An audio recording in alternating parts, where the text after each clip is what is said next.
안녕하세요. 김태범 이연섭의 하키 시그널. 저는 김태범입니다. 오늘도 이연섭 기자와 함께하겠습니다. 안녕하세요. 반갑습니다. 네.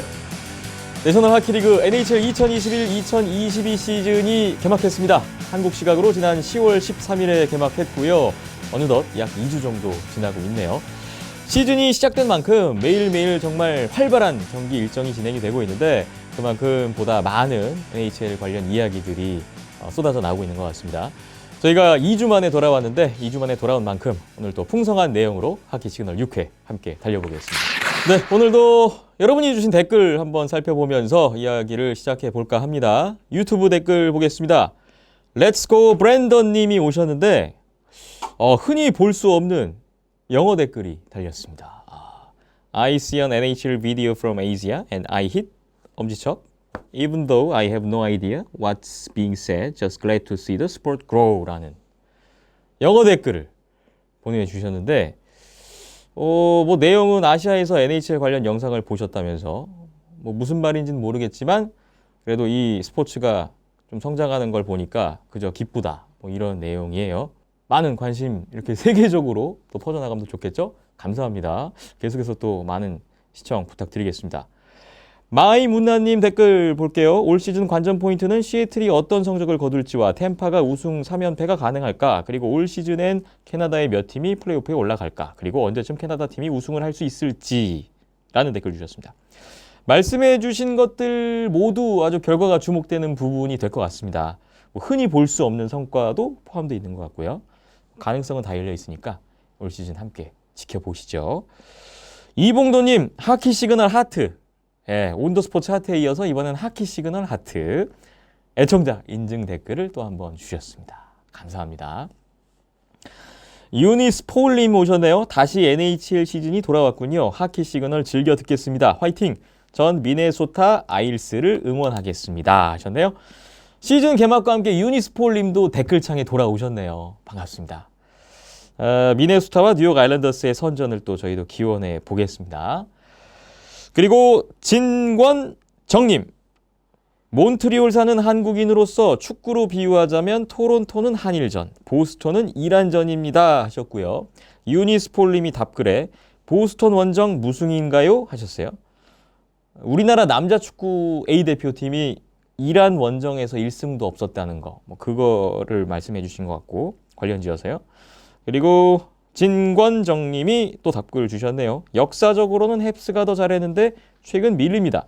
라이벌리가 강한 이유로는 국경을 넘긴 해도 가장 가까운 도시가 오타와 다음 보스턴이기도 합니다. 라고 해주셨어요. 이게 몬트리올 입장에서 토론토는 좀 반드시 이겨야 하는 상대. 항상 이제 비교가 되면서 축구에서 한일전처럼요. 뭐 좀 지면 아주 자존심이 상하는 상대. 좀 그런 느낌인 것 같고 보스턴은 만날 때마다 좀 까다롭고 부담스러운 상대? 뭐 이런 걸로 좀 비유를 해주신 것 같아요. 진권정님이 몬트리올 사는 한국인이라고 하셨는데 예전에 네이버 댓글창에서 저희 비하인더넷 아주 활발하게 또 현지 소식도 주시고 참여를 많이 해주셨던 당시에 몬트리올 알로에츠라는 아이디로 이렇게 또 유튜브에서 다시 뵙게 돼서 너무나 반갑고 앞으로 좀 몬트리올 현지 이야기도 많이 좀 나눠주셨으면 더 재밌을 것 같아요. 댓글 감사히 잘 봤습니다. 다음 짜파게티님, 가자! 느낌표 3개. 시즌 개막에 맞춰서 주신 댓글인데 새 시즌 가자! 이렇게 외쳐주신 것 같습니다. 그리고 NWKIM 남은킴님 댓글인데요. 저는 이렇게 NHL TV 봅니다. 먼저 스코어 숨김, 마일스톤, 골 등 경기 주요 내용 표시, 숨김 기능 해둡니다. 핸드폰이나 위치에 노티스 안 뜨게 해두는 설정도 해둡니다. 그리고 경기 있을 때는 소셜에서 스코어나 하이라이트 일부러 안 찾아보고요. 그리고 나중에 스트리밍을 몰아서 봅니다. 지겨운 TV 타임아웃, 스톱되는 장면 모두 팍팍 스킵하면서 볼 수도 있죠. 시간도 아낄 수 있습니다. 라이브로 보면 2시간 30분이 훌쩍 넘는데 이렇게 보면 한 경기에 1시간 좀 넘게 걸립니다. 주말이나 중요한 경기는 굳이 라이브로 보지만 보통은 이렇게 보고 있습니다. 흐흐. 네, 이런 댓글 주셨습니다. 라이브 중계를 안 보는 상황에서 녹방을 생방처럼 보는 방법. 네, 나름의 방법을 소개해 주셨습니다. 그 일부러 결과 정보도 막 피해 다녀야 되고 여러 가지 노력도 좀 필요하군요. 이렇게 보면 뭐 장단점이 있을 것 같아요. 뭐 라이브가 주는 어떤 쫄깃한 그런 긴장감은 좀 떨어지는 반면에 시청 소요 시간을 줄일 수 있다. 이거 좋네요. 예, 그래서 저희 그 온더스포츠 컨텐츠에서도 경기 영상 올라갈 때 이런 식으로 좀 압축해서 한 1시간 분량으로 올라가곤 했었는데 뭐 이런 방법이 있으니까 뭐 각자 상황에 따라서 시청 방법을 선택하셔도 매우 좋은 뭐 시청 방법이 또 될 수 있을 것 같습니다. 여러분께서 이렇게 댓글로 참여하실 수 있고요. 목소리 들려주시면 함께 매주 매 회마다 나누겠습니다. 그리고 후원도 이렇게 참여해 주시면 저희 컨텐츠 제작에 또 힘이 되니까 많은 관심과 성원을 부탁드리겠습니다. 하키 시그널 6회 본격적인 이야기에 들어가 보겠습니다. 오늘 준비한 첫 번째 내용은 개막 2주 정도 지난 NHL 2021-2022 시즌 2주 정도 지난 현재 초반 흐름이 어떠한지 잠시 살펴보는 시간을 가져볼까 합니다. 글쎄요, 아직 뭐 팀별로 몇 경기 안 했고 지금의 순위가 뭐 그대로 갈 리는 없고 뭐 그렇긴 한데 초반 분위기라는 게 사실 시즌 시작하면서 중요하긴 해요. 예, 좀 중요하긴 하죠. 근데 사실은 아주 큰 의미는 없고요. 지금 뭐 승점 차이가 나봤자 이제 뭐 예를 들면 플레이오프권 같은 경우는 뭐 2점, 4점 뭐 이 정도 차이가 나는 경우에는 네. 전혀 별 문제가 없다라고 보시면 됩니다. 그래도 이제 출발을 어떻게 했느냐, 네. 이제 이런 부분. 시즌 한 5% 진행을 한 상황에서 어떤 느낌으로 좀 초반에 풀려가는가 자체는 좀 이제 기다린 팬분들이 많기 때문에 그런 네. 부분에서는 의미가 있죠. 네. 생각보다 성적이 잘 나오고 있는 팀도 있고 그렇지 않은 팀도 있는데 오늘 뭐 어떠한 팀들이 초반 일정을 어떻게 보내고 있는지 한번 초반 판도를 한번 짚어보는 순서로 진행을 해보겠습니다. 먼저 고공 상승세의 팀. 뭐 현재 각 디비전 순위에서 좀 최상위권에 올라 있는 그런 팀들이 되지 않을까 싶은데 이런 팀들 어떤 팀들이 지금 상승세의 초반을 보내고 있는지 한번 볼까요? 흐름이 꽤 좋은 팀들을 좀 언급을 드리면은 워싱턴 같은 부분은 확실히 백스트램 선수 부상 당하면서 이번에 꽤 이제 문제가 될 수 있을 뻔했습니다만은 예. 이 쿠즈네초프 선수가 완전히 기량을 회복을 했습니다. 이런 부분에서 이제 엘라인 센터가 갖춰졌고 어떻게 좀 억지로 이제 승리를 좀 많이 만드는 그런 그림 자체가 많이 나오고 있거든요. 오늘도 좀 캘거리를 상대로 0대3으로 쥐고 있다가 3대3으로 따라붙고 이제 이런 부분에서 결과적으로 패하긴 했습니다만은 꽤 좋은 경기력 자체가 많이 나오고 있어요. 그래서 네. 워싱턴 같은 부분 팀 주목해 보시면 좋을 것 같고 캐롤라이나는 뭐 그냥 이 전력대로 잘 달리고 있지 않나 이제 이런 생각이 듭니다. 그리고 피츠버그가 사실 조금은 의외였는데 개막전부터 그렇죠. 템파베이를 상대로 예. 6대2 승리를 거두면서 출발했죠. 피츠버그도 사실은 가만히 보면은 좀 레인저스랑 같이 좀 잡을 팀들을 잘 잡고 있는 부분은 있거든요. 근데 네. 오늘 같이 토론토전 7대1로 승리를 거둔다든지 이런 부분은 좀 생각을 하지 못한 부분인데 역시나 이제 팀 체제라는 부분 자체가 어느 정도는 좀 영향을 미치고 있지 않나라는 부분이 있어요. 그러니까 좀 스타 플레이어가 없다고 하더라도 감독이 잘 써먹을 수 있는 유형의 선수들이 많기 때문에 이런 부분에서 여지를 주게 된다면은 이제 피츠버그에게는 어려운 경기를 할 수밖에 없는 이제 이런 상황이 갈 수 있고 뭐 레인저스도 사실 어떻게 보면 비슷한 느낌으로 해석을 드릴 수가 있겠네요. 두 감독의 성향이 비슷하기 때문에. 예. 그리고 애틀랜틱 디비전 같은 경우에는 아무래도 이 뭐 버펄로, 디트로이트 뭐 같이 이제 좀 하위권 팀들의 좀 부진 이제 이제 올라온 부분도 있지만 그래도 제일 눈에 띄는 팀은 역시 플로리다입니다. 플로리다가 확실히 이번에 보브롭스키 선수도 좋은 경기력을 지금 선보이고 있는데다가 나이트 선수도 뭐 백업으로서 자리를 잡았고 그 다음에 공격력 1, 2라인에 구축이 된 데 이어서 3라인까지 잘 풀리는 이제 모든 모습이 나오고 있거든요. 이런 느낌으로 지금 첫 5경기에 승점 10점입니다. 그래서 플로리다 또 굉장히 또 눈에 띄는 팀이라고 할 수 있고 서부지구로 가면은 센트럴로 가면은 이제 세인트루이스 아무래도 첫 4승을 할 줄은 전 몰랐어요. 이제 콜로라도 완벽하게 잡아내고 이런 부분에서 이 추가한 이제 보조 자원들 이 확실한 성과를 보여주고 있고 세인트루이스가 생각보다 골이 잘 나지 않았던 이런 이미지가 있었는데 이런 부분에서도 확실하게 좀 탈피하는 모습을 경기력 초반 4경기에서 보여줬기 때문에 저는 이 부분도 꽤 눈에 띄는 점이라고 할 수 있을 것 같습니다. 퍼시픽은 사실 이제 두 팀을 찝어드릴 수가 있는데 에드먼턴 세너제이죠.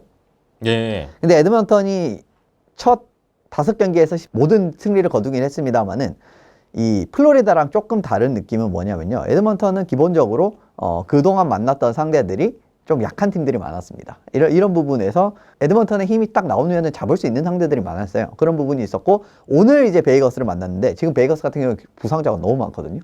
이런 부분을 감안을 하면은 또 승리를 거둘 수 있을 만한 요인이었기 때문에 앞선 팀들보다는 조금은 이제 무게가 떨어지지 않나. 같은 이제 승점 10점이면 분명하지만 이런 예. 부분이 있고 세너제이도 마찬가지입니다. 이제 세너제이도 초반에 뭐 오타와 캐나다 팀들 몬트리올 주로 예. 만났기 때문에 지금 이제 분위기가 그렇게 좋지 않는 팀들이죠. 예. 이런 부분을 상대로 이제 4승을 거둔 부분이기 때문에 다른 팀들과 비교를 하면 아무래도 조금은 뭐 아무래도 레인저스와 비슷한 이런 느낌이라고 해서 말씀을 드릴 수가 있겠네요. 그래도 두 팀에게 의미가 되는 거는 지금 올렸던 5승, 4승 자체의 승점은 그대로 남아 있을 거기 때문에 이제 후반 이제 그 뭐 중후반이라든지 이런 데 초반 출발이 아주 좋았던 거는 분명합니다. 네.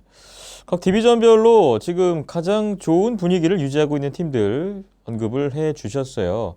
워싱턴 같은 경우는 정말 뭐 쿠즈네초프 선수가 지금 5경기 9포인트. 여기에 뭐 알렉스 오베치킨 선수 개막전부터 뭐 골 행진이 계속 이어지고 있고. 그렇죠. 예. 좋은 지금 분위기가 유지가 되면서 5경기 모두 승점을 챙기는 네. 지금 흐름을 보여주고 있고요. 그리고 플로리다 같은 경우에는 지금 개막 5연승인데 공수의 밸런스가 너무 지금 완벽하게 잘 돌아가고 있는 것 같습니다. 강팀들을 상대로 뭐 계속해서 지금 완승이 이어지고 있고요. 또 2명의 골리진 좋은 활약이 돋보이고 있어요.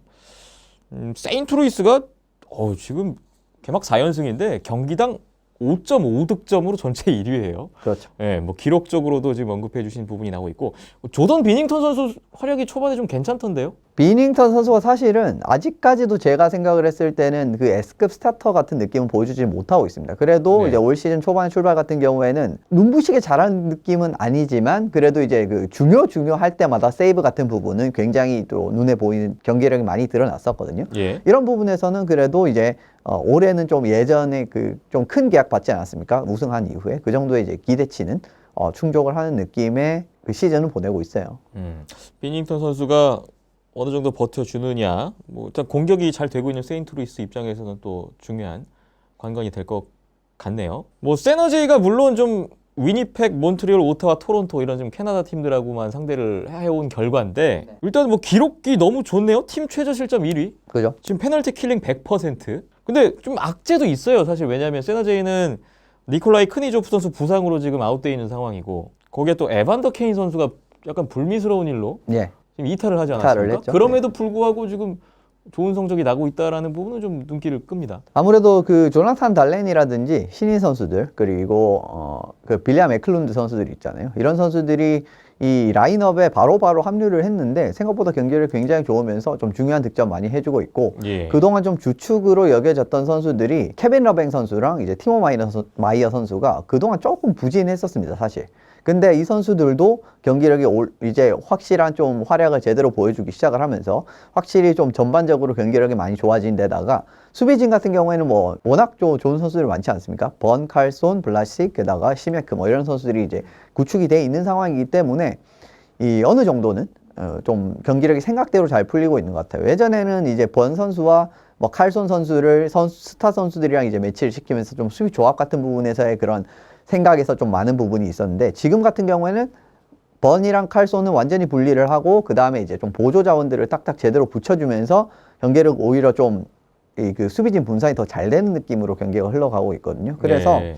뭐 세너제인 초반에 좋은 흐름이 나오고는 있는데 아무래도 프리뷰 때 짚어드렸다시피 다른 팀들과 비교해서 골리진이 그렇게 강력한 팀이 아닙니다. 그래서 지금과 같은 그 골리진의 활약이 언제까지 이어질지는 솔직히 말씀드리면 좀 장담하기 어려운 팀이기는 분명해요.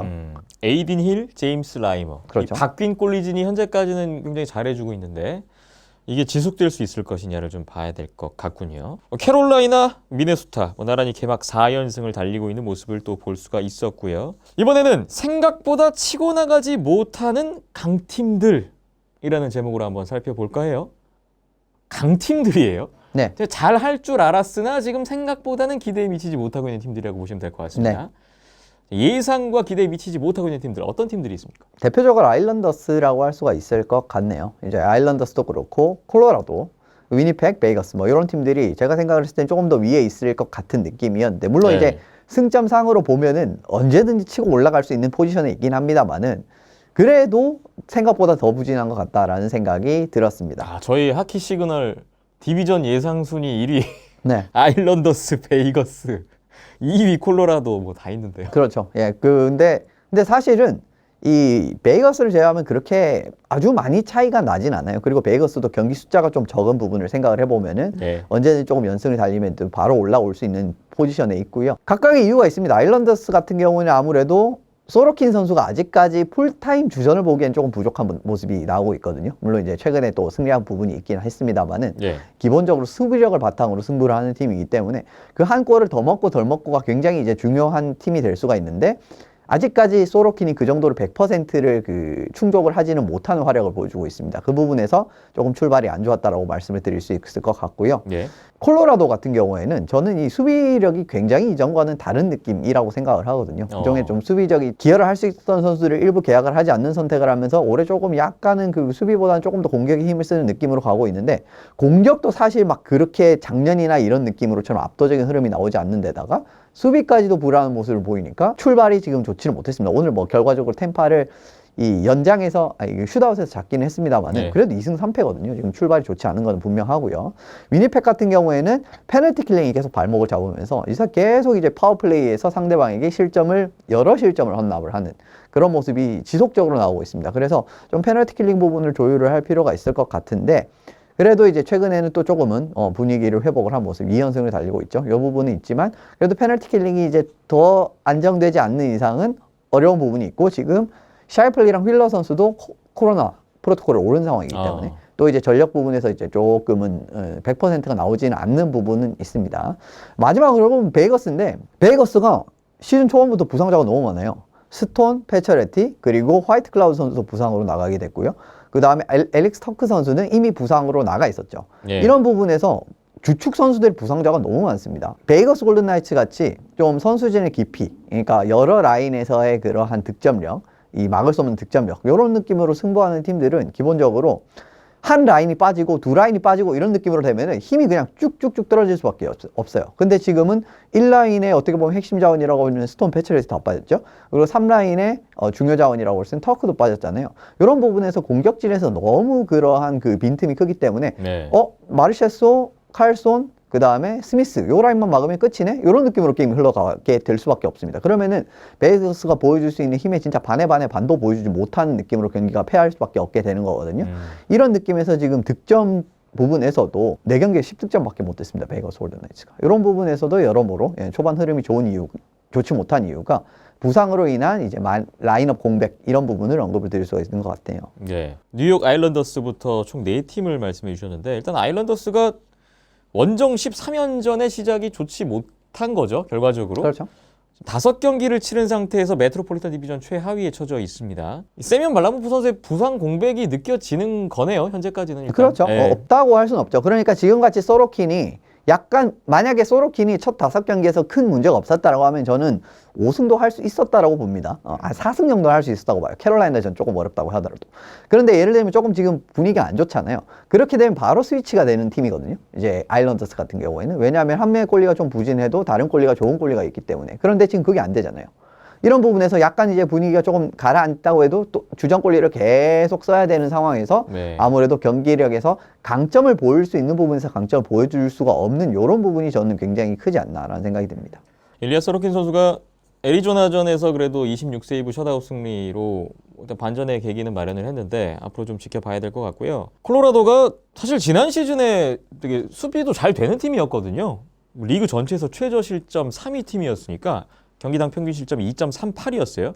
근데 올 시즌 현재 5경기에 20실점을 하고 있습니다. 좀 실점이 많이 늘어난 부분. 그리고 아까 말씀드렸지만 공격도 지난 시즌 같진 않다. 그렇죠. 네. 지금 득점이 17위에 파워플레이가 전체 30위까지 쳐져 있는 콜로라도니까 좀 생각보다 좀 공수 양면에서 좀 안 풀리는 뭐 그런 입장인데요. 오늘 일단 템파베이전 슛아웃승으로 3연패는 끊었습니다.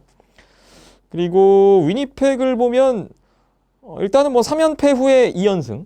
예, 일단 반전의 계기는 마련했는데 지금 페널티 킬링 아까 말씀 주셨잖아요. 현재 54.6%, 전체 32개 팀 중에 30위입니다. 사실 지난 시즌에는 이런 정도는 아니었는데 80.5%네요. 전체 13위. 오늘도 지금 내슈빌에게 파워플레이 골 2골을 내줬단 말이죠. 페널티 킬링 4번 중에 2골 내줬어요. 위니펙의 지금 페널티 킬링이 구체적으로 좀 뭐가 안 되고 있는 건가요? 조금은 적극적으로 들어가야 될 타이밍이랑 그렇지 않아야 될 타이밍에 대한 이제 구분이 조금 모호한 경우가 있습니다.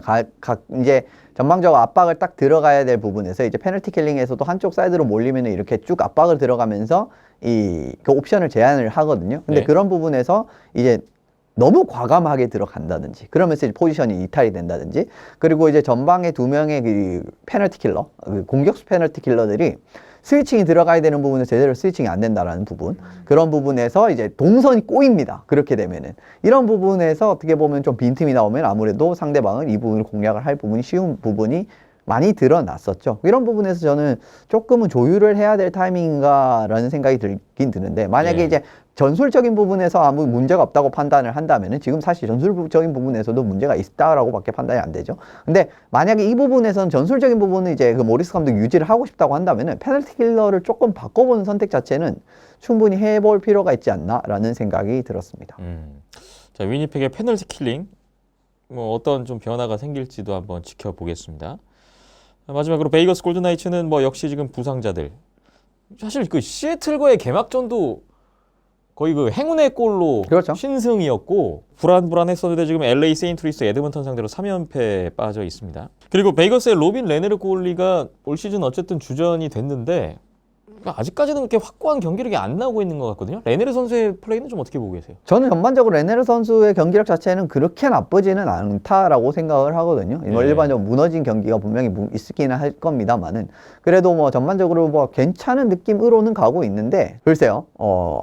저는 부상 요인이 조금 더 크다라고 봅니다. 아무래도 뭐 한 세 골 정도를 내준다고 하더라도 베이거스 골든나이츠의 그 로스터가 풀로 구성이 된다면은 4골 정도도 넣을 수 있는 팀은 분명을 하거든요. 네. 1, 2, 3 라인이 모두 이제 돌아간 팀이고 그리고 이 베이거스 골든나이츠의 가장 큰 강점이라고 한다면 상대방이 지역에서부터 상대방을 끊어내는 부분인데 그거를 할 수 있는 선수들이 지금 많이 빠져 있습니다. 예, 그런 부분에서도 전력에서 어떻게 보면 공백이 나올 수밖에 없는 이런 상황이 아닌가 싶네요. 그렇군요. 지금 뭐 언급된 이 네 팀들이 기본적인 전력은 갖추고 있는 팀이고 강팀으로 분류되고 있던 팀이니까 시간이 흐를수록 뭐 나아질 수 있는 여지, 뭐 반전을 꾀할 수 있는 여지는 충분할 것 같고요. 앞으로의 일정을 또 계속 봐야 될 것 같습니다. 자, 다음으로는 시작이 좋지 않은 팀들 보겠습니다. 시작이 좋지 않다. 지금 현재 상황에서 가장 안 좋은 시즌 스타트를 보이고 있는 팀들이라고 할 수 있겠는데요. 어떤 팀들이 있을까요? 뭐 가장 대표적으로 몬트리올을 들 수가 있겠네요. 어떻게 보면 자신들의 강점이라고 할 수 있는 두 라인에서의 라인 대응력을 그냥 포기를 했죠. 올 시즌 같은 경우에는 단어로 네. 보내면서 그 여파가 혹독하게 드러나고 있지 않나라는 생각이 듭니다. 이제 오늘 경기 승리하기는 했습니다만은 디트로이트를 상대로 승리했고요. 첫 승했죠? 예, 네. 첫 5경기에서 1승도 못해서 0승 5패 스타트였습니다. 이런 부분에서 이제 스타트가 굉장히 좋지 못했고 네. 지금 클로드 줄리엔 감독이 마지막 64경기랑 도미니크 디샤름 감독도 이제 64경기 이상 코칭을 했거든요. 지난 근데- 시즌부터 포함해서요. 예. 근데 이제 오늘 경기는 이제 그 제외를 하고 두 성적 똑같습니다. 28승 29패 7연장패. 아하. 28승 29패 7연장패. 요런 느낌이고 오늘 포함을 하면은 뭐 조금 달라질 수는 있겠죠. 근데 더 안 좋은 건 지표가 더 안 좋아진 건 뭐냐면요. 줄리엔 감독 그 부임 당시에는 평균 득점 그 경기당 평균 득점 2.8, 평균 실점 2.8이었거든요. 근데 디시아른 감독의 최근 64경기 같은 경우에는 평균 득점 2.4에 평균 실점 2.9입니다. 뭐가 달라졌냐는 거예요. 제가 말씀드렸죠. 달라진 거 아무것도 없었다고. 그 줄리엔 감독이랑 디시아른 감독이랑 바꾸고 난 다음에 팀 체제에서 별로 달라진 게 없다고. 예, 왜 이런 그걸 한 겁니까? 저는 이런 지금까지 이러한 그 기록이 쌓인 부분에서 이게 증명이 된다라고 생각을 하고요. 예. 아니면 그 당시에 바꿀 거면 조금 더 참신한 느낌으로 바꾸든지 조금 극약 처방을 한 느낌이었잖아요. 좀 정신 좀 차리라고 그 당시에 줄리엔 감독을 해임한 부분이 결과적으로 코치를 승격시킨 거나 다름없는 그러한 처사는 이 결과에서도 지금 그대로 드러난다고 저는 생각을 하거든요. 예. 그래서 이 몬트리올의 앞으로 좀 분위기 반전이 될 그 전기 자체는 마련하긴 했습니다만 지금 뭐 오늘 디트로이트 굉장히 대승을 거두지 않았습니까? 정말 6대1 승리인데 모처럼 한 경기 6골. 그렇습니다. 그 전까지 5경기에서 4골밖에 못 넣었던 예. 팀이거든요. 그런데 요게 저는 얼마나 가능할지는 솔직히 말씀드리면 디샤름 체제에서는 잘 모르겠어요. 그래서 부진하니까 여러 가지 이야기가 많이 나오는데 감독이랑 코치 이런 거 바꿀 생각 있습니까? 라는 이제 질문에 없다라고 이야기를 했거든요. 그러니까 이 체제 그대로 가겠다는 겁니다. 그래서 많은 반등을 기대하기는 어렵지 않을까 이런 생각이 들긴 들었습니다. 근데 지금 1승 5패인데 이 흐름대로 가면 경질 명분 나오거든요. 나오죠. 지난 시즌 네. 비교해봤을 때. GH가 주목되네요. 예. 또 다른 팀 한번 볼까요? 시카고가 아무래도 또 이제 두 번째로 언급을 드릴 수가 있는데 이번에 좀 기대를 많이 하신 분들이 계실 겁니다. 아무래도 뭐 플레리가 들어왔고 그다음에 세스 존스 같은 선수들 계약을 했고 이제 그 타일러 존슨 이런 친구도 잘 데려왔죠. 그러면서 좀 로스가 보강이 됐어요. 아직 이제 드디어 빛이 보나? 이런 생각이 약간 드실 수도 있었겠지만 확실히 콜리턴 감독은 수비적인 체계를 잘 잡는 감독은 아니에요. 아무래도 공격 일변도의 감독의 느낌의 여러 가지 이제 그런 부분이 있는데 플레리가 작년 완전히 다르지 않습니까? 이게 그러니까 골텐딩을 판단을 할 때는 기본적인 팀의 체계적인 수비적인 부분 이런 부분도 어느 정도 가만히 돼야 되거든요.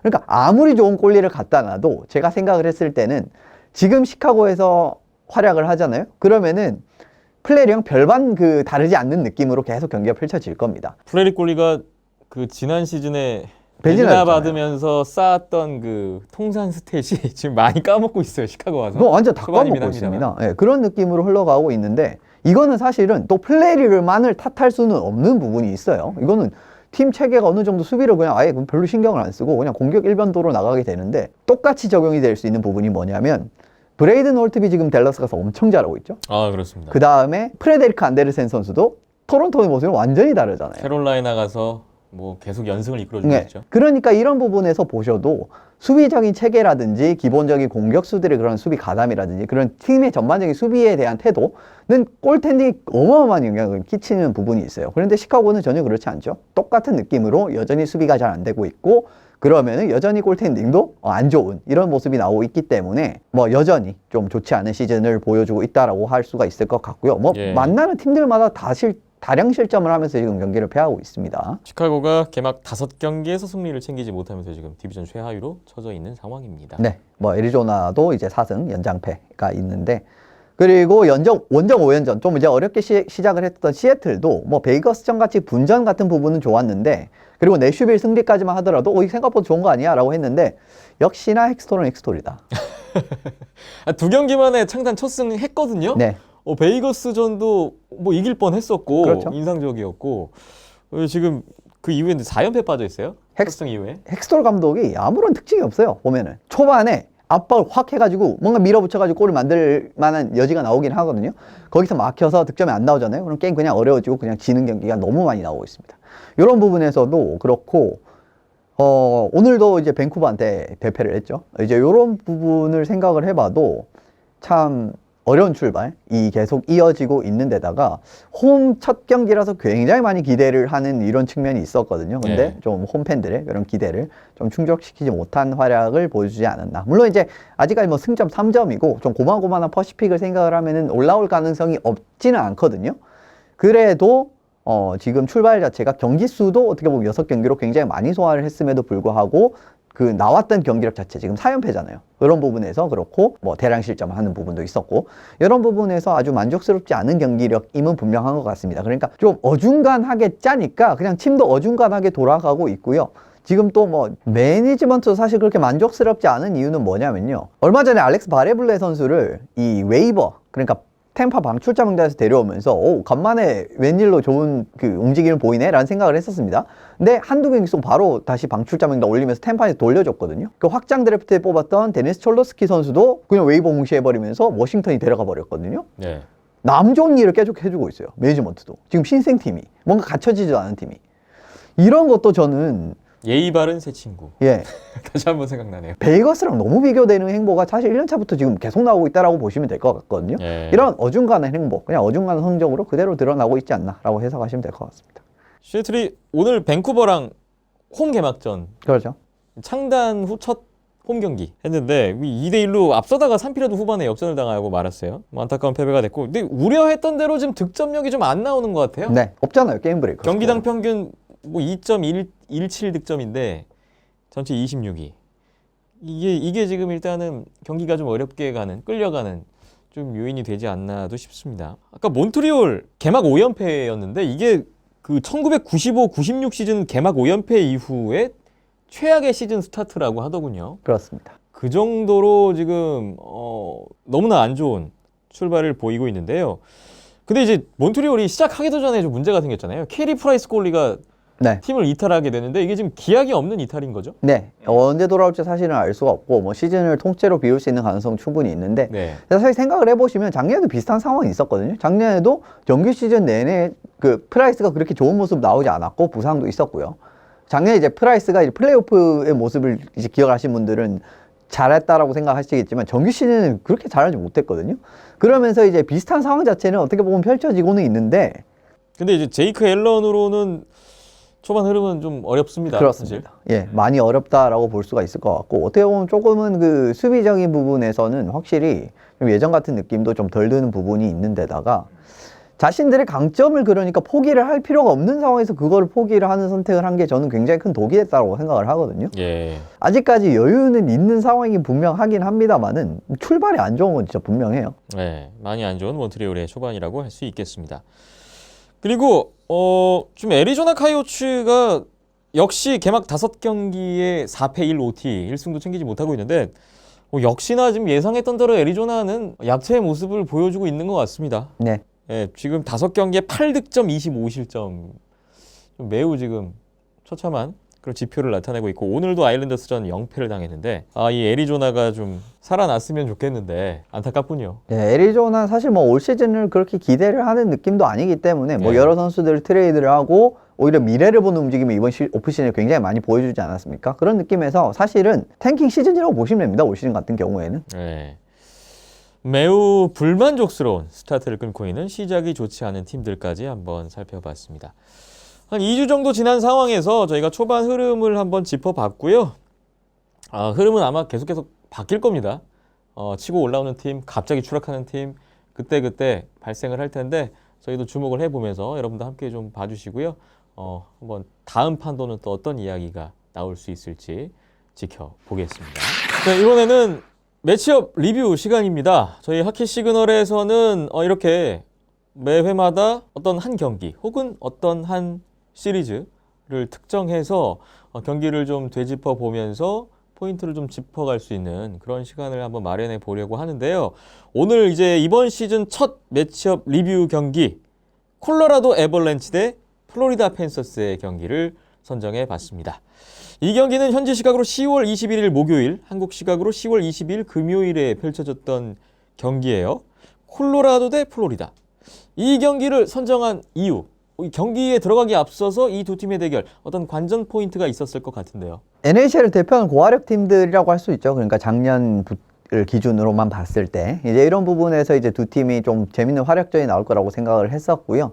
두 팀 다 어떻게 보면 확실한 1, 2라인 공격진이 갖춰진 상황에 대한 공통점. 지금 콜로라도 같은 경우에는 뭐 그 NHL 최고급의 활약을 가진 1라인 선수들 플러스 그 다음에 2라인에도 캐들이랑 브라콥스키, 니추시킨 이런 선수들이 있으면서 1, 2라인의 탄탄한 모습을 보여주고 있는 팀이고 플로리다 역시 바르코프 버헤이기 그리고 2라인에는 위베르도, 베니, 티핏 뭐 이런 선수들이 이제 조합이 되면서 두 팀이 1, 2라인이 굉장히 이제 탄탄한 공격진 조합이 갖춰졌어요. 그런 공통점이 있고요. 콜로라도 같은 경우에는 또 공격을 풀어줄 수 있는 수비수에 뭐 머카, 지라르 뭐 이런 선수들이 공격 기대치가 높은 유형의 수비수들이 있는데 반면에 플로리다 같은 경우에는 좀 많은 선수들이 다 좀 퍽을 운반을 하는 부분에서의 좀 강점을 다 좀 두루두루 좋은 모습을 보여주는 선수들이 많거든요.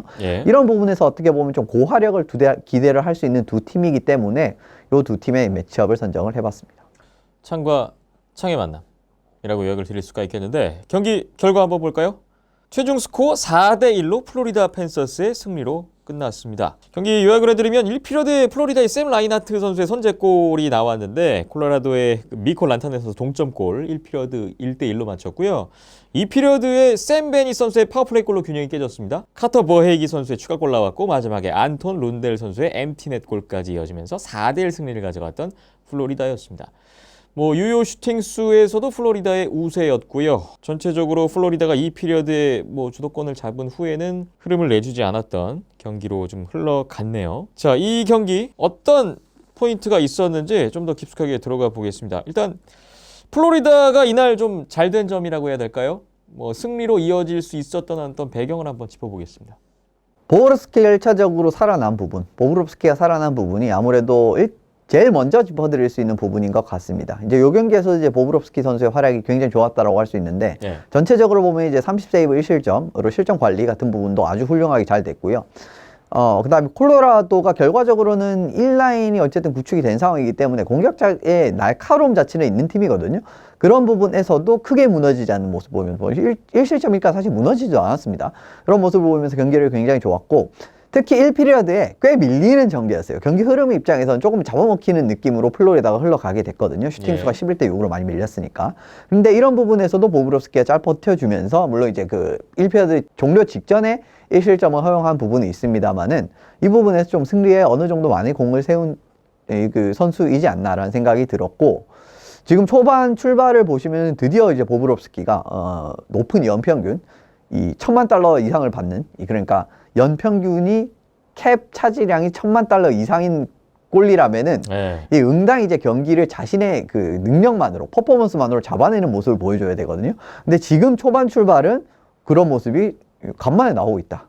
드디어 플로리다 와서 지금 3시즌 만에 드디어 몸값을 하고 있다. 네, 그렇다고 보시면 됩니다. 보브롭스키 선수가 이날 콜로라도 상대로 승리를 거두면서 자신의 NHL 통산 300승을 달성하기도 했는데요. 오늘 필라델피아전에서도 27세이브 2실점 승리. 그러니까 지금 현재 올 시즌 4경기 나와서 4경기 다 승리를 거두었고 94.2%의 세이브 성공률, 평균 실점 1.99입니다. 야, 뭐 이렇게만 해준다면 플로리다 입장에서는 뭐 지난 시즌과는 어떤 다른 강력한 뒷문의 무기가 생기는 건데. 그렇죠. 거기에 뭐 아까 잠깐 나왔지만 스펜서 나이트 선수도 한 경기 나와서 괜찮았고, 보브롭스키 선수의 어떤 부활이라고 해야 될까요? 이런 것들을 또 다시 한번 느낄 수 있었던 이날 경기가 됐어요. 자, 보브롭스키에 이어서 플로리다의 이번 경기에서의 또 잘된 점 어떤 부분이 있을까요? 두 라인을 말씀을 드렸었는데 두 라인뿐만이 아니지 않나라는 생각이 많이 들었던 이제 이런 느낌의 경기라고 할 수가 있습니다. 지난 시즌부터 사실 확고한 조합으로 자리 잡은 이제 말씀드린 선수들이었죠. 1라인 바르코프 버헤이기, 2라인에 위베르도, 베니티핏, 요 세 명의 이제 호흡이 좋기 때문에 2라인도 굉장히 좋은 경기력을 선사를 해줄 수가 있거든요. 요건 사실 작년에 달라진 게 아무도 없습니다. 그러니까 작년에 있었던 건 똑같아요. 그러니까 그 화력이 유지가 됐다라고 할 수가 있고, 3라인이 근데 무지막지하게 경쟁력이 올라간 상황을 보여주고 있거든요. 사실 지난 시즌에 이제 리가 핀란드 1부 리그에서 굉장히 좋은 경기라고 보였던 안톤 룬델 선수가 지금 3라인 센터로 자리를 잡았습니다. 그러면서 이번에 영입된 샘 라인하트 선수가 이 3라인 윙어로 들어가게 됐거든요. 사실은 저는 이제 라인하트 선수를 1라인에 이제 놓으면서 버헤이기, 바르코프, 라인하트를 쓸 거라고 생각을 했었는데 의외로 룬델 라인하트 조합을 이제 만들어냈는데 3라인이 여기에서 정비가 되는 느낌을 보여줬어요. 그러니까 3라인에도 좋은 축이 생긴 거죠. 이 두 명의 선수로 인해서. 기본적으로 룬델이 이제 그 공수 양면에서 굉장히 탄탄한 경기력을 벌써부터 20살임에도 불구하고 이런 경기력을 선보이는 데다가 라인하트 선수까지 지금 득점력이 나쁘지는 않거든요. 그런 부분까지 이제 고려를 해본다면은 좋은 경기력이라고 볼 수가 있을 것 같고, 3라인 이 경기에서도 첫 골이랑 마지막 골 이제 기록을 했고 1, 2라인도 한 골씩을 기록을 하면서 콜로라도보다는 이제 1라인에서 한 골이 나온 콜로라도보다는 확실히 선수진의 깊이로 이렇게 재미를 보는 이런 상황이 많이 나오게 됐습니다. 네, 플로리다의 3라인이 좋아졌다. 그 중심에는 샘 라인하트와 안톤 룬델이 있습니다. 안톤 룬델 선수가 이제 2020년 1라운드 12순위 지명을 받은 굉장히 어린 선수인데 지난 시즌까지 이제 핀란드 리가에서 뛰었었고 올 시즌에 데뷔했는데 지금 첫 5경기에 2골 3도움을 올리고 있고요. 여기에 이제 버펄로에서 넘어온 샘 라인하트 선수도 5경기에 4포인트. 이 3라인까지 이렇게 좀 좋아지다 보니까 지금 플로리다가 첫 5경기 보면 거의 뭐 경기당 4골 이상 꼬박꼬박 터지면서 좀 쉽게 주도를 하면서 경기를 풀어가면서 또 승리로 이어지는 개막 후에 지금 연승 가도가 이어지고 있는 모습을 볼 수가 있습니다. 플로리다의 이 3개 라인 앞으로 좀 상대하는 팀들 입장에서는 큰 좀 골칫거리가 될 수도 있을 것 같아요. 자, 이번에는 좀 콜로라도 쪽 한번 볼게요. 이날 1대4 패배로 끝났는데 콜로라도로서는 좀 어떤 걱정거리라고 해야 될까요? 좀 문제점을 좀 다시 한번 느끼게 되는 그런 경기가 되지 않았나 싶습니다. 네, 뭐 수비적으로 믿을 만한 부재에 대한 자원이 부재하다라는 부분에 대한 부분은 뭐 여러 차례 언급을 드린 기억이 있는 것 같은데, 공격적인 부분에서는 사실 뭐 머카, 지라르, 바이럼 뭐 이런 선수들 굉장히 많기 때문에 전혀 문제가 없어요. 수비 지역에서 공격 전개 같은 부분은. 그런데 최근 들어서 이제 베드너 감독이 머카랑 지라르를 같이 묶는 선택을 시즌 초반에도 했었고, 근데 이 경기부터는 이제 머카랑 바이럼 그리고 지라르랑 존슨 이런 느낌으로 좀 분산하는 선택을 했는데 머카, 지라르, 바이런 모두 다 피지컬적으로 그렇게 좋은 유액의 선수들은 아닙니다. 예. 그러면서 이 공격적으로 이제 확실한 기여는 가능하지만은 물론 수비적으로 포지셔닝이라든지 스틱을 집어넣는 부분이라든지 이런 부분은 흠잡을 데가 없어요. 그런데 결과적으로 수비라고 하면 NHL에서 수비라고 하면은 뭐 하키에서의 수비라고 하면은 어느 정도의 피지컬적인 부분을 전혀 방관할 수는 없습니다. 왜냐하면 그 바디 컨택이 허용이 되는 스포츠잖아요. 농구처럼 바디 컨택을 한다고 파울이 안 불리지 않지 않습니까? 근데 이런 느낌이기 때문에 수비적인 부분에서 피지컬적인 부분은 무조건 어느 정도 가미가 돼야 되거든요. 근데 올해 같은 경우에는 저는 콜로라도 그런 부분을 전혀 배제를 했다고 봐요.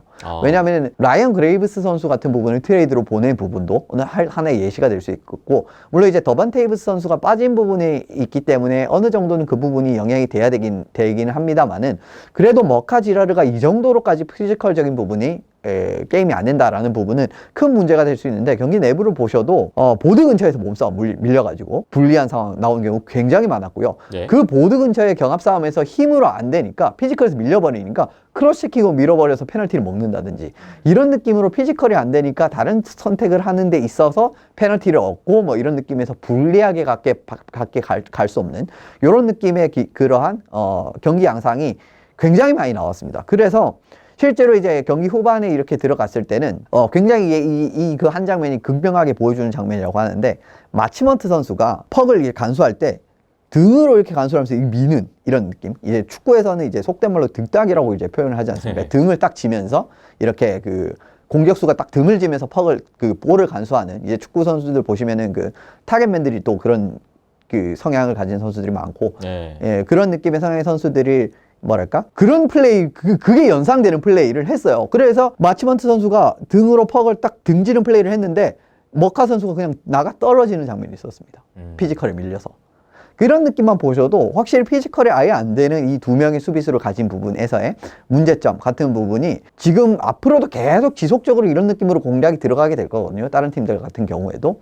그래서 여기에 대한 대비책이 베드너 감독이 어떤 느낌으로 나오게 될지 이 부분은 이제 시즌 가면 갈수록 지켜봐야 되는데, 이 부분에서 이날 경기, 그러니까 플로리다전 같은 경우에는 이런 경기에 대한 이 문제점이 굉장히 또 크게 드러났던 경기라고 보시면 될 것 같습니다. 네. 저는 뭐 실점 장면에서도 그 베니 선수의 결승골이라든지 버에기 선수의 추가골 장면 이렇게 보면 막 상대가 퍽을 갖고서 꽤 오랜 시간 막 계속 안쪽으로 치고 들어오는데 전혀 제지가 되지 않더라고요. 그렇죠. 예. 피지컬적인 부분이 안 되니까 이게 안 되는 겁니다. 밀려서 만약에 힘이 좋아서 밀려서 이 선수의 퍽을 가지고 이렇게 들어온 선수를 밀면은 아무래도 그 선수가 퍽을 유지할 수가 없지 않습니까? 네. 근데 그게 안 된다는 거죠. 결국 슈팅 내주고 실점하고. 예. 예. 그렇지 않으면은 보드 쪽으로 들어가니까 힘이 안 되니까 페널티를 해야 되고, 그러니까 힘을 미는 과정에서 세게 밀다 보니까 크로스 체킹이 들어가게 되고, 이런 좀 부주의한 페널티가 나오게 되고, 예. 그런 느낌으로 되기 때문에, 또 얼마 전에 본 장면에는 이제 머카랑 지라르가 같이 이제 나온 상황에서 스틱 핸들링 한 방에 두 명 선수가 다 나자빠지면서 슈팅 찬스를 내주는 그런 경우도 있었단 말이에요. 그러니까 지금 전반적으로 수비 지역에서 이렇게까지 불안정한 플레이가 이어질 수밖에 없는 부분, 피지컬적인 부분도 안 되고 전반적인 수비 커버리지 같은 부분에서도 지금과 같이 좀 부진함이 이어지게 된다면은 진짜 한번 다시 생각할 필요는 있어요, 콜로라도가. 이게 지금 결과적으로도 지난 시즌에 비해서 실점이 많이 늘어난 지금 결과로 나타나고 있는데, 수비적으로 좀 믿을 만한 선수가 현재로서는 좀 부족하지 않느냐, 이렇게 좀 느낌이 오는 지금 초반 흐름이었고, 이날 경기가 좀 특히 더 그랬던 것 같네요. 콜로라도가 또 이번 시즌에 골리가 다시 컴퍼 선수가 지금 주전으로 나오는데 좀 초반에 뭐 좋지가 못해요. 오늘 또 템파베이전에서는 29세이브 3실점을 했고, 근데 이날 경기 같은 경우에는 이제 다시 컴퍼가 부진하다 보니까 요나스 요한슨 선수가 출장한 경기이기도 했거든요. 역시 이제 골텐딩 부분에서도 그로바우 선수 나간 부분이 좀 느껴지는 건가요? 그렇죠. 예, 잘 돌아가던 팀 체제에 어떻게 좀 좋은 모습을 보이던 골리를 결과적으로 빼는 선택을 했고, 이제 뭐 장기계약으로 여력이 없어서 못 잡았다라고 해석을 해야 되지만은, 그 부분에서 이제 이 선수를 채울 만한 선수라고 생각을 하고 컴퍼를 데려왔지만, 지금까지는 사실 이제 그 기대를 전혀 충족하지 못하는 이런 상황이 나오고 있는 것 같습니다. 게다가 수비진도 이제 작년부터 약해졌기 때문에 네. 그대로라고 보기는 어려운 상황이고요. 자, 공격, 수비, 골텐딩까지 지금 뭐 하나 지난 시즌만 못한 콜로라도가 되고 있는데, 자, 계속 좀 걱정이 늘어나는 그런 경기 양상으로 보이네요. 자, 오늘 콜로라도와 플로리다의 경기를 갖고 매치업 리뷰를 진행해 봤습니다. 앞으로도 저희 하키 시그널에서는 좀 이런 식으로 어떤 경기와 시리즈를 선정해서 좀 더 깊이 들어가 보면서 이야기를 나눠보는 시간을 가져볼 테니까요. 계속해서 여러분 같이 좀 경기 보시면서 관심 지속해 주셨으면 좋겠습니다. 하키 시그널 6회 오늘 마지막 순서는 주요 매치업 프리뷰 시간입니다. 10월 마지막 주가 되겠군요. 10월 마지막 주에는 좀 어떤 경기들이 볼만할런지 저희가 좀 몇 경기를 선정해서 좀 추천해드리고 좀 관심을 유도해보는 그런 시간이 되겠습니다. 오늘도 한국 시각 기준으로 안내를 해드릴 텐데요. 먼저 10월 26일 화요일 경기부터 보겠습니다. 오전 8시에 토론토 메이플 리프스 대 캐롤라이나 허리케인스의 대결이 있습니다.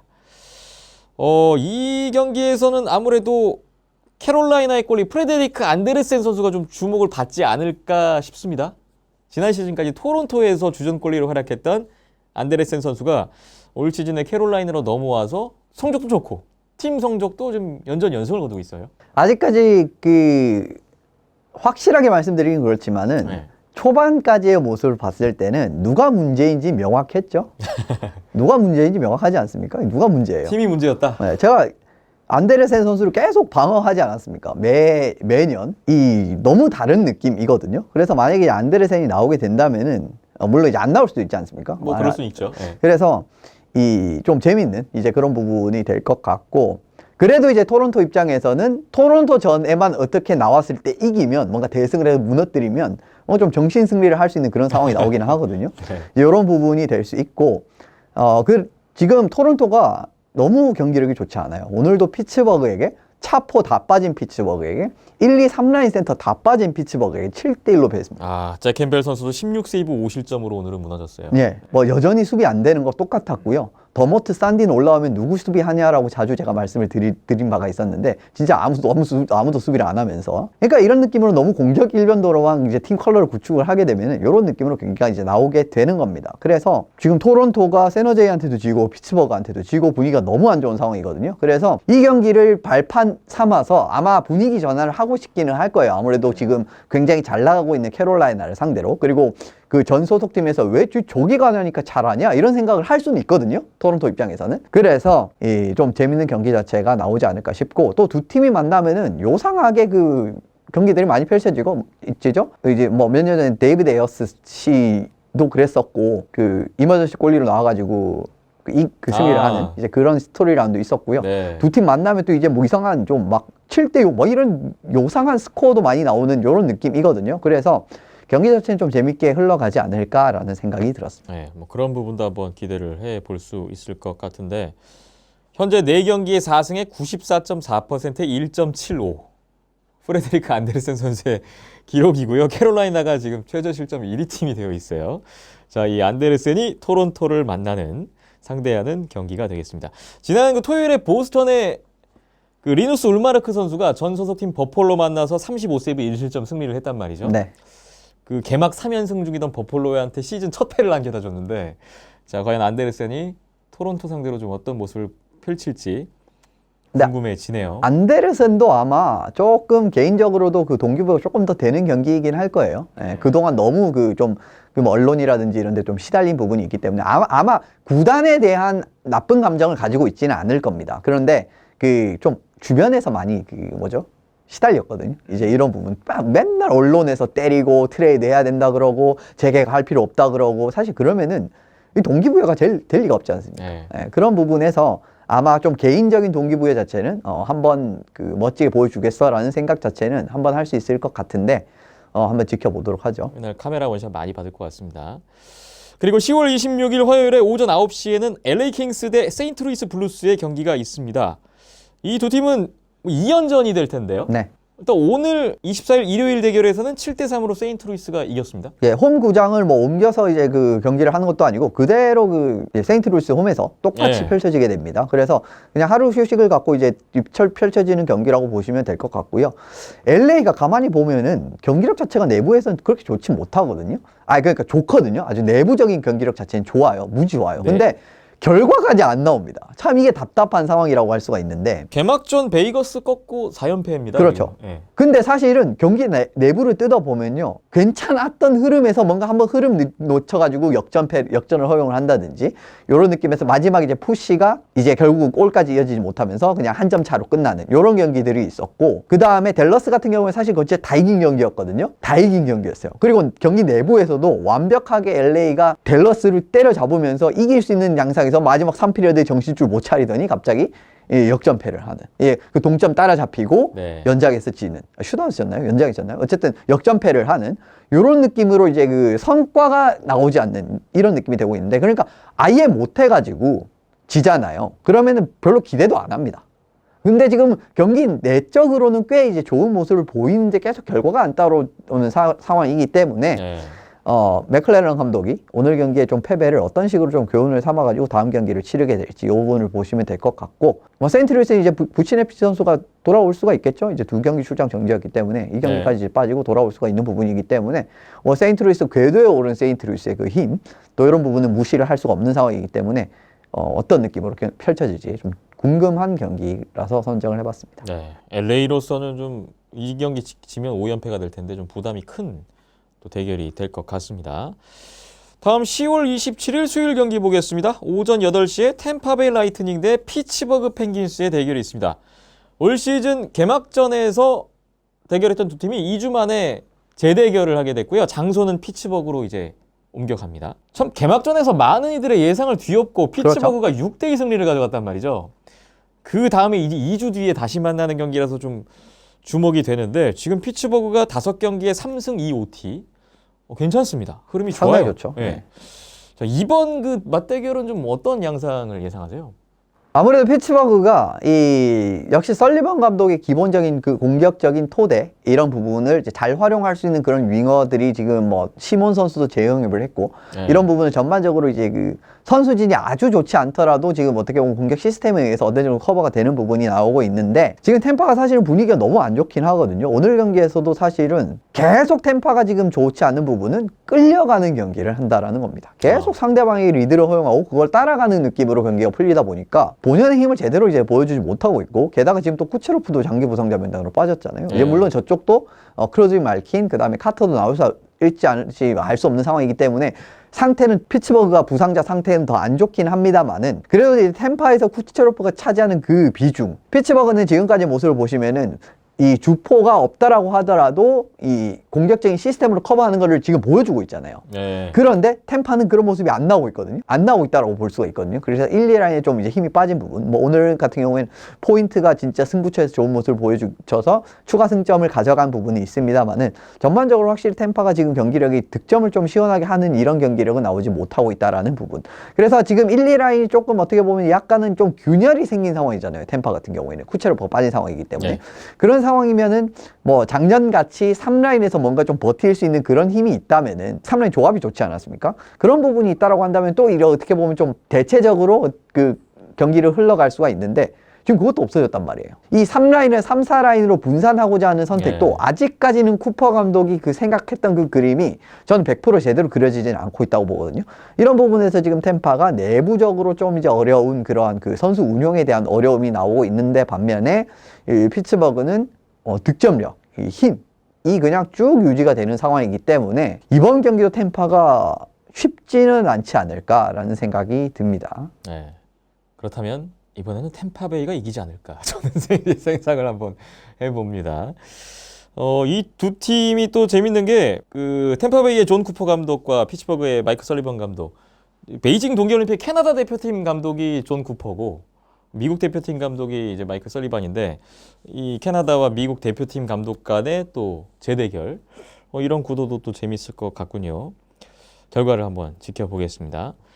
그리고 같은 날에 오전 9시에는 베이거스 골든 나이츠 대 콜로라도 애벌렌치의 경기가 있습니다. 지난 시즌에 승점이 똑같았고 정규리그 전체 1, 2위를 차지했던 두 팀인데 글쎄요 지금 콜로라도는 뭐 앞서 말씀드린 대로 올 시즌 초반이 좀 좋지 않은 흐름이고 베이거스도 지금 4경기밖에 치르지 않았지만 어쨌든 퍼시픽 디비전 최하위예요. 네. 좀 좋지 않은 흐름에서 서로 만나게 됐어요. 이래서 사실 작년에 그 느낌이 없는 매치업이긴 한데 그래도 이 두 팀이 만나면 좀 두 팀이 좀 라이벌리 같은 느낌으로 가고는 있거든요. 예. 이제 이런 부분에서 좀 재미있는 매치업이 나오지 않을까라는 생각이 들었고요.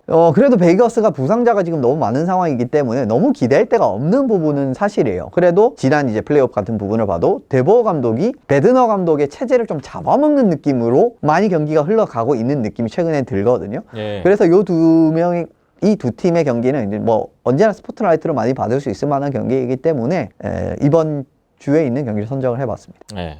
베이거스 대 콜로라도의 대결 또 한번 기대를 해보겠습니다. 다음 10월 28일 목요일 경기입니다. 오전 9시 30분인데요. 역시 베이거스 골든나이츠가 나서게 되겠고 상대는 댈러스 스타스입니다. 이 두 팀은 저희 하키 시그널 올 시즌 정규리그 예상 1위 대 1위의 대결이에요. 퍼시픽 디비전 1위를 예상했던 베이거스, 센트럴 디비전 1위를 예상했던 댈러스, 서부 컨퍼런스 파이널에 만날 수도 있다. 네. 뭐 이렇게 말씀을 드렸던 바도 있는데 이 두 팀이 올 시즌 이제 첫 대결을 펼치게 됐습니다. 이제 이러니까 이제 베이거스가 일정이 쉽지가 않죠. 콜로라도랑 전날 경기하고 다음날 댈러스. 네. 이런 부분에서 이 전날에 좀 데미지 컨트롤 같은 부분도 살펴봐야 될 부분이 있고 댈러스가 지금 경기력이 썩 좋지는 못해요. 근데 라인이나 이런 거 풀어나가는 부분에서는 굉장히 이제 그 빈틈이 없는 라인업이 항상 나오고 있는 데다가 네. 지난 경기 LA전만 되돌켜 보더라도 다지던 경기를 동점 만들고 역전해가지고 이기는 모습 이런 부분이 진짜 이 강팀이 보여줄 수 있는 그 경기력이라고 할 수가 있거든요. 네. 그리고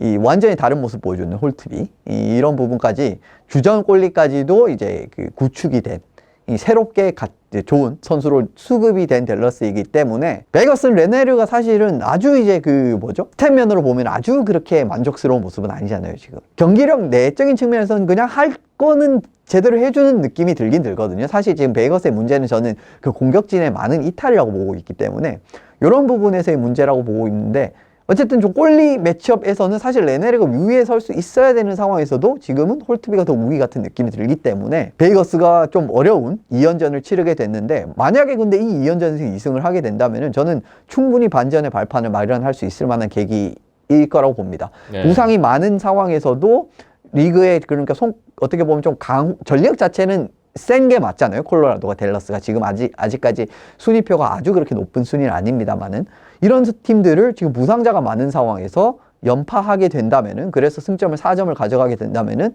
일순간에 또 순위가 바로 올라올 수 있는 이런 상황을 마련할 수가 있게 되는 거거든요. 네. 그래서 이 두 경기 좀 주목을 해보시면 좋을 것 같습니다. 네. 베이거스 대 댈러스의 경기 주목이 됩니다. 저는 요즘 진짜 댈러스의 브레이든 홀트비 선수의 이 모습을 보고 혹시 선수에겐 팀이 중요한가? 라는 생각을 또 한 번 하게 되는데 자 베이거스를 상대로 또 어떤 모습을 보여줄지 지켜보죠. 다음 경기 보겠습니다. 10월 29일 금요일인데요. 오전 8시 보스턴 브루인스 대 캐롤라이나 허리케인스의 경기입니다. 자 캐롤라이나가 지금 뭐 개막 연승을 계속 달리고 있는데 보스턴이 이제 캐롤라이나 원정 경기를 가지게 됐어요. 어떤 부분을 좀 보면 좋을까요? 2018-19 시즌에 캐롤라이나가 이제 그 플레이오프에 굉장히 큰 그 마음을 품었었던 그 시즌이 있습니다. 근데 그 시즌에서 동부 결승까지 진출을 했었죠. 그런데 동부 결승에서 4대0으로 수입했던 팀이 보스턴이었습니다. 이런 부분에서 어떻게 보면 좀 이제 악연이 있고요. 근데 네. 사실은 이거는 예전에 캐롤라이나도 이 보스턴을 상대로 보스턴이 이제 굉장히 어떻게 보면 좀 전력이 궤도에 올라온 상황에서 그게 연도가 아주 정확하게 기억이 안 나는데 한 10년 정도 전 2009년일 겁니다. 그때도 네. 캐롤라이나가 이제 동부 결승에 올라간 시즌이었는데 그때 2라운드에서 보스턴을 만났어요. 그런데 이 대결에서 거의 다 이제 보스턴이 이긴다고 점쳤던 시리즈였거든요. 근데 여기에서 아마 캐롤라이나가 업셋을 하면서 동부 결승에 이렇게 올라가게 됐는데 피츠버그에게 수입을 당하긴 했습니다만은 그때 서로 좀 악연이 플레이오프 때 은근히 있는 두 팀이라고 할 수가 있습니다. 그리고 공교롭게 캐롤라이나가 이 동부 결승에서 진 두 팀이 모두 그에 이제 그러니까 뭐 결승한 그 팀 같은 경우에 다 괜찮은 팀들이었어요. 그래서 좀 안 좋은 이러한 어떻게 보면은 플레이오프 때 좀 이런 악연 이런 부분이 어떻게 이번 경기에 좀 또 정규 시즌이긴 하지만 좀 드러나게 될지 이런 부분이 좀 궁금해서 한번 뽑아봤고 그러니까 이제 서로 뭔가 좀 될 것 같을 때 잘 나가고 있을 때 발목을 잡은 한 번씩 잡았죠. 한 번씩 고춧가루 뿌리는 그런 네. 상대였군요. 네, 물론 이제 그 연도의 차이가 좀 있긴 합니다만 한 번은 2009년이고 한 번은 2019년이니까 10년 차이가 있긴 합니다만은 이런 부분이 있지만 또 그렇고 지금 보스턴은 이번에 좀 꼴리지는 크게 갈아엎었는데 생각보다 그렇게 좀 좋은 성과가 나오고 있는 느낌은 아니거든요. 근데 반면에 캐롤라이나 같은 경우에도 꼴리지는 갈아엎었는데 완전히 다릅니다. 네. 지금 확실히 좋은 흐름이 되게 됐죠. 이런 부분에서 좀 상반된 일의 그러한 부분에 대한 이야기를 좀 짚을 수가 있기 때문에 이 두 팀의 경기를 꼽아봤습니다. 네. 캐롤라이나가 지금 최고의 시즌 스타트를 보내고 있는데 보스턴이 발목을 한번 잡아줄지 네. 뭐 결과가 또 궁금해지네요. 자, 이제 마지막 경기인데요. 10월 31일 일요일 경기입니다. 시각은 오전 5시. 몬트리올 커네이디언스 대 LA 킹스의 경기가 있군요. 일요일인데 좀 오전 5시라서 시간이 좀 이르긴 한데요. 이 경기에서 또 많은 원샷을 받을 것으로 기대되는 선수가 있어요. 네, 필립 네. 다노 선수입니다. 필립 다노. 이적생. 굉장히 그 몬트리올의 사실 힘의 핵심이라고 저는 봤던 선수였는데 네. 이 선수 같은 경우는 재계약을 안 하게 됐죠. 이제 팀에서 선택을 하지 않으면서 그 네. 조건 협상이 잘 되지 않으면서 이제 팀을 나가게 돼서 이 LA로 이적을 하게 됐는데 앞서 상황에도 말씀을 드렸지만 몬트리올의 굉장히 큰 경쟁력이라고 저는 봤었거든요. 스즈키 다노의 그러한 그 체킹 능력, 그러니까 네. 수비 능력 같은 부분은 굉장히 큰 경쟁력으로 봤는데 요거를 하나 포기한 부분에 대한 지금 급부가 너무 세게 나오고 있습니다. 그래서 이 몬트리올은 다노가 많이 그립긴 할 거거든요. 이런 부분에서의 스토리라인을 좀 짚어드릴 수가 있는데 물론 이제 LA 홈이기 때문에 열렬한 그 성원은 없을 겁니다. 아마 다노에 대한 오히려 응원을 하는 이제 성원이 더 많을 텐데 네. 코트카니에미가 그랬던 것처럼 코트카니에미는 그냥 뭐 나오자마자 그냥 야유하고 난리 났었죠 그 경기에서.